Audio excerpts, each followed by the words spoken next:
Now that you have the, is it auspicious? Auspicious, is that the right word? Auspicious title? I sometimes use, I know a lot of big words and I know how to say them, but it doesn't necessarily mean I know exactly what context to put them in. Lucrative? Auspicious, no, I think auspicious occasion, special occasion, auspicious, yes. It wouldn't be the first word you'd put, the adjective you'd probably use, but we'll go with auspicious title. What do you plan to do with it? I would like to be able to take it, well, internationally, take the competition internationally, help the competition grow, but I would also like to bring awareness to the GLBTI community and and rights, transsexual rights. I'd also like to bring more attention to, well, this year in the pageant we got to pick a charity that half our prize money was going to go to, and I picked Beyond Blue because, as I mentioned before, I've had a long period of depression and anxiety, and most of the people that I speak to everywhere, in and outside of our community, also have had issues with anxiety or depression at some point or know someone. So I want to bring attention to that and do as much work to see if I can help different groups get better. Sure. So that's what I would like to do. I don't just want to take it and disappear as a lot of other people may have done in the past. Now. No, they've had their own life-changing things happen. Shit happens, as the saying goes. And the last two winners of Miss Gay have transitioned into, so it was a little bit of a joke that if I won, that I would be transitioning next year. But so when you starting the hormones, come on, give me that scoop. I am happy the way that I am. But I feel that if people want to be happy and they find that transitioning is going to do that, then they should be able to. I could not agree more. But yes, I do understand, speaking of our trans community, I will also be interviewing Miss Transsexual, because there was a Miss Transsexual 2015. Miss Transsexual Australia 2015, J.O., she's very lovely. J.O. A few interviews together. Yeah. Yes? Okay. A beautiful person. Can't wait to meet her. I understand that you've lovingly set up the interest, and she knows she wants to be interviewed by yours truly, and she is very excited, so I'll be getting onto that within the next, let's not put a time on it, shall we, but soon. I want to strike while the iron's hot. You know, I want to get in some of the first interviews. I don't want to be, lost down somewhere, 6 months down the track and be like, oh, yes, but, who are you again? No, I want to get right in at the beginning. Now, I think, I'm feeling another outfit coming on. Are you? If I have another outfit. You don't, it's just the big reveal? Yeah. Really? Unless you want me to go into my boy clothes. Well, it is Minx Unwigged. It's totally up to you, sweetheart. Whatever you're more comfortable in. You want to? Yeah. Let's get you more comfortable, shall we? Get this rubber off your head. Wow! Magic of television, isn't it amazing? Not only did I do a costume change, but we bedazzled the couch. We did bedazzle a little bit of dressing up. Yes, well, if one is going to be given a sash, then one must flaunt it whenever... What does the sash say? I don't remember. Wait, let me have a look.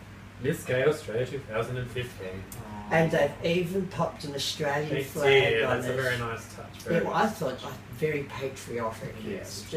Now, I wanted to touch on something you said earlier about the trouble or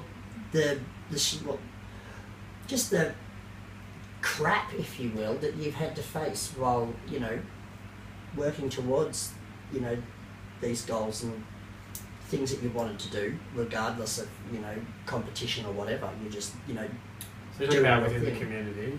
Yeah. Like the drag community? See, and what I don't understand is, we're such a minority group as it is. For goodness sakes, there's more black people than gays, and, they band together against persecution, and yet us homosexual men, that kind of seems to elude us somehow, doesn't it? This is what I don't understand. I think most of us in high school, primary school, have gone through being teased, being bullied, being picked on for being gay, being different, and then we go out into the clubs and or into the community. I went out into the clubs, and we do the same thing. We get little groups. We pick on people for this. We pick on people for that. why would you want to make someone feel the way that you felt when that happened to you? Wouldn't you? I just don't understand. Maybe that's just me.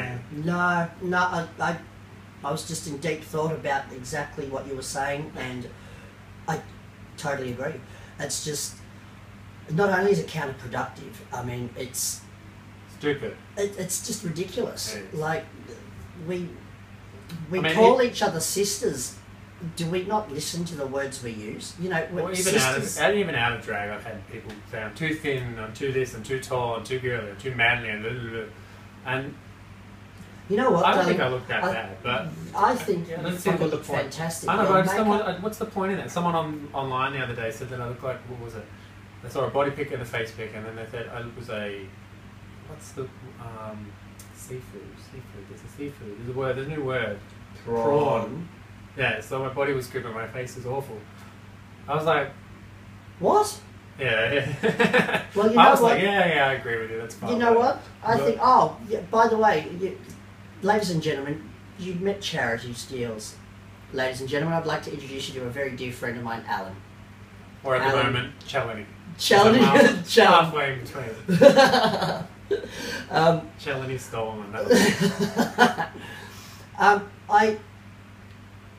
It still baffles me. It really does, as to how, as you said, people can be so cruel and how they can want to make people feel like they themselves have already felt.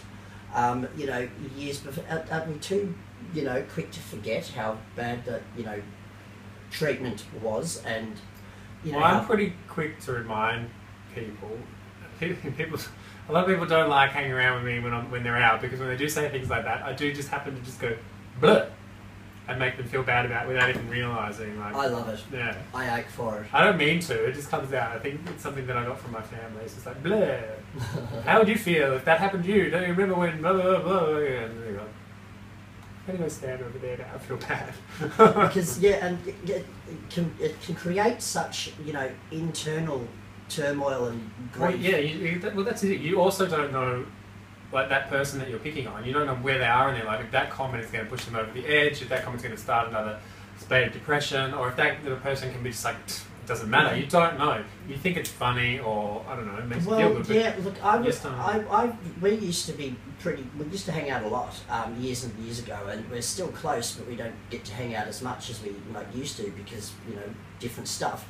But I used to pride myself on thinking that I knew you quite well, and I still believe I do know you quite well, perhaps a lot better than some. Not as good as others, but certainly better than your average Joe. And I didn't even, it's just, as you were saying, you just don't know where a person's at in their life, sometimes behind their closed door, unless you're behind that door with them. And I didn't realise the depths of, I didn't realise what was going on for you. Because you kept it so well hidden, and you kept the pardon the pun, steely face. And quite proud of that, steely face. It just popped into my head. And it wasn't until even when you'd say to me that I'm feeling shit and this is fucked and whatever, you'd still deliver it in a dry but funny way that would kind of diffuse the moment in a sense, so that it wasn't so gloom and doom. But still, at the end of the day, that sort of took away from the actual depth of what you were going through, and I didn't realise. I didn't think to see through that. Well, there were times a little while ago that I couldn't even leave the house. Like, there was a period where I could not leave the house at all. Agoraphobic. Is it agoraphobic or agoraphobic? I think it's both. Depends on which American you speak to. I was never diagnosed with that because I still made it to work most of the time. Yeah. So I couldn't do anything else. Yeah. So, but it was really scary, and just really not being able to walk out the door apart from work. So it was weird. It scared the shit out of me. So now that's why I go out a lot. I go out because I've got to push those boundaries. Otherwise, I will go back to not going out. Yeah. So even now, sometimes leaving the house is really hard just to walk out the door. So I guess it's in a sense that, you know, depression is one of those things. It's kind of like I suppose, drug addiction. It's one of those demons that you will always be fighting and always be battling, and it's, you know, you continually, and for those going through, you know, depression or, you know, a rough time. For me, it's also socialised anxiety as well. Yeah, well, right now I'm going to pop up a number. I do believe this is the contact number from Beyond Blue, and right underneath it I'm going to put the number for Lifeline. I kind of like this snapping thing now. You seem to be doing a lot of snapping. Yeah. It's going to take you a lot of time to put all that up there. It's a couple of taps of the fucking keyboard and a little stroke of the mouse, and then add, cut, paste, zap, layer it, beautiful, rendered, done. So yes, right here is living proof that if you persist, you push yourself, you will succeed at whatever it is that you want to do. As she said, 3 years it took, but here she is, large as life, right here on Minx Unwigged, and I could not be more happy. Me too. Yeah. I don't have to do the competition next year. I'm very excited. It was like 4 years. No, 4 years for me. So. But then you might be back on the 5th just to show all the little kids how it's done again. Probably. No, by then you'll be on RuPaul's Drag Race. I'm going to say it now, fuck it. Ladies and gentlemen, I'm dropping a bombshell. Yes, you will see Charity Steels on RuPaul's Drag Race. Might not be next season, but maybe the one after. Maybe the one Courtney's going to do in Australia. Oh, is there another option? Oh, there's a rumour, but I don't know. You know, it's just not going to be the same without Ru. Yeah, it's true. Yes. You've met RuPaul himself, haven't you? Met RuPaul. A couple of times. Well, one time. One? Oh, well, there was a few pictures I saw. Oh, only one picture. Fucking photo, fucking slut. I was lucky. I was very lucky. Mm. Like, it's all been accepting one thing that some people wouldn't accept, and that's led to something else, something else, something else. Yep. I'm very proud to call you a sister. I'm very proud, even more proud to call you a friend. But I'm even prouder to say that, ladies and gentlemen, my mate Alan, aka Miss Charity Steels, is Miss Gay Australia 2015, and here's the fucking crown. You can see it right there. Let's hope that I can help someone. Even if I can help one person. That'll make it all worth Sounds it. tacky, but yeah, that's what I'm about. It's cliche, it's tacky, but it's true. It's very true. But I'm sure that, knowing you, sweetheart, not only have you already helped people, but you'll continue to do so without sounding too wet. And Well, I fucking did. I soppy. actually put out before the Miss Gay pageant. Mhm. Sorry to keep going, but No. there was we had to put out a video that talked about us personally. It was like Yep. get to know the queens. Yep. And I thought everyone was going to do something similar. So Mhm. this is the first time I actually really spoke about my life and anxiety, depression, all that kind of stuff. Yep. So I put out a short video online, and I actually had people come up to me in clubs, like in Melbourne when I was out, saying, I really liked your video. They could relate to it, and it's helped them a lot to know that, you know, other people have gone through it. And I had quite a few. So That's excellent. yeah, even though it's hard to do, put it out there. Yeah. Yep. So now Yep. all I can do is just keep going with it. Good on you, darling. That's excellent, and you are an inspiration, truly. Yeah, what more can I say? You're brilliant. I love you. Cheers, chookers. Thank you for having me. Congratulations, Thank you. darling. Anytime we're going to have you back.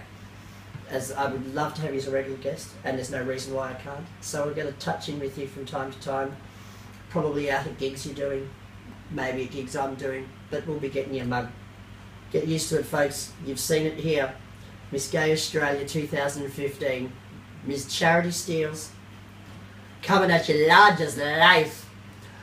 I am Minx Mwazelle signing off. Don't forget my weather segment each and every week, which I'll be popping up in the next shortly. And if you really like the show, tell your friends.